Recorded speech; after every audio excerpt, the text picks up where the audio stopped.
നമ്മുടെ കേരള സമൂഹം ഈ ഇടയായിട്ട് വളരെയധികം ദുഃഖത്തിലാണ് ഇപ്പോൾ മുന്നോട്ട് പോകുന്നത്.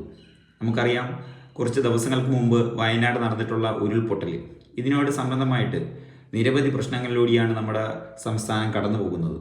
ആവശ്യമായിട്ടുള്ള ദുരിത നിവാരണ പദ്ധതികൾ രൂപീകരിക്കാൻ പറ്റാത്തതും, അതുപോലെ തന്നെ ഇതുപോലുള്ള പ്രദേശങ്ങളിൽ നിന്നും ജനങ്ങളെ മാറ്റി പാർപ്പിക്കാൻ പറ്റാത്തതും, ഇതുപോലുള്ള ഒരുപാട് പ്രശ്നങ്ങൾ, പലരും വീടില്ലാതെ അലയുന്ന സാഹചര്യങ്ങൾ, ഇങ്ങനെ നിരവധി പ്രശ്നങ്ങൾ മുന്നിൽ നിൽക്കുമ്പോഴും നമ്മുടെ ഭരണാധികാരികൾ, നമ്മൾ വിശ്വസിച്ച് വിടുന്നവർ, ഇവരാരും നമ്മുടെ പരിഗണിക്കുന്നില്ല എന്നുള്ളതാണ് വസ്തുതയാർന്ന മറ്റൊരു കാര്യം.